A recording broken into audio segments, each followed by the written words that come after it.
Welcome to 365 Christian Men, where every day we aim to inspire and encourage with real-life stories about men.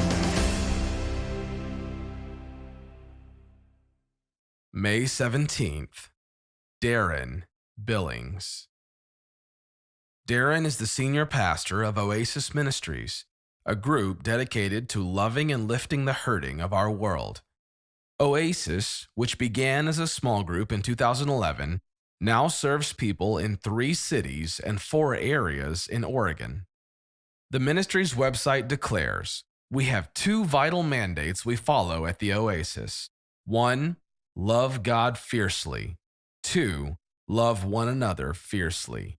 You will not hear a political message wrapped in spiritual garb at the Oasis."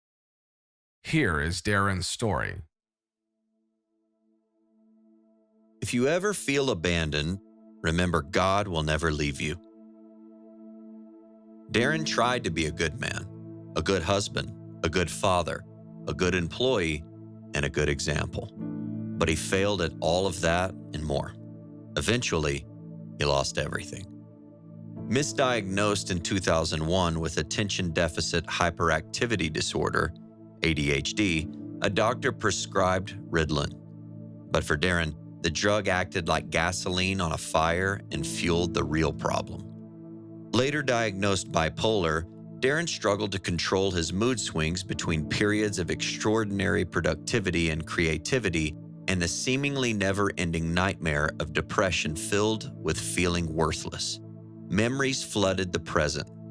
He remembered growing up homeless, living on the streets of Los Angeles with his mother. Darren needed help to avoid the pit of despair. He went through treatment facility programs, and friends intervened, and his mentor visited to encourage him. Darren knew he needed to take care of himself, but he couldn't understand why he needed medication. "I couldn't hear them," he said. The noise around Darren distorted the truth. He wanted to do what he knew he should do, but he seemed unable to do what others said was necessary for him to heal. He said, "I didn't take my meds and I wasn't truthful with my doctor." Confusion continued to wrap Darren's mind in darkness. Living on his own again, Darren spent his time and energy doing whatever he could think of to provide for his family, but he didn't take care of himself. He loved others, but he didn't value his own life. Darren returned to his cocaine addiction. He worked harder than most employees, but his accomplishments didn't seem to be enough. Darren wanted to make a difference, but he didn't know how. He said, "I drifted away from reality, from everything and everyone familiar." Time fled and months passed. His wife Lisa told him no more. She took their children and she left. "I lost everything," he said. "I had nothing, no wife, no family, no job, no future. I knew the truth that God loved the world, but I really didn't believe that he loved me." He also lost what little self-respect he had. He lost everything except one thing. God promised he would never fail, forsake, or forget Darren. This made no sense to him, but Darren clung to God's promises anyway. "I didn't give up on God, but I gave up on myself," Darren said. He sat in the darkness and he sobbed. His own history had warned him of a downward spiral beginning again, and Darren plunged down the rabbit hole into a hopeless world. Darren ran from reality until he heard God whisper, "Are you done yet?" The voice didn't condemn him. The gentle words simply landed soft on Darren's heart.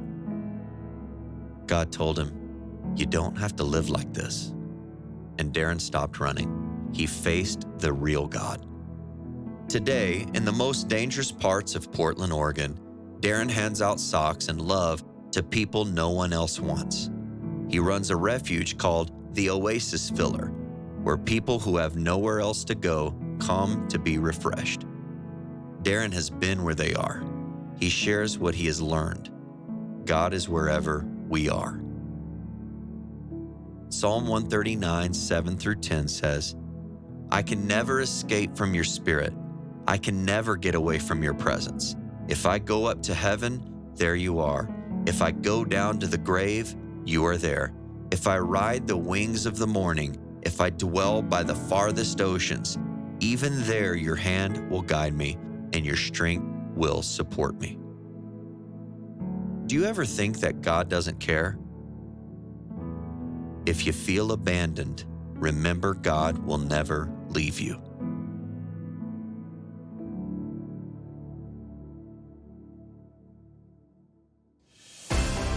Thank you for listening to today's story. Every day of the year, our hope is to inspire you with real-life stories of faithful men who have gone before us. Hebrews 12:1 says, "Therefore, since we are surrounded by so great a cloud of witnesses, let us lay aside every weight and the sin that so easily ensnares us. Let us run with endurance the race that is set before us." Join us tomorrow for another story at 365christianmen.com.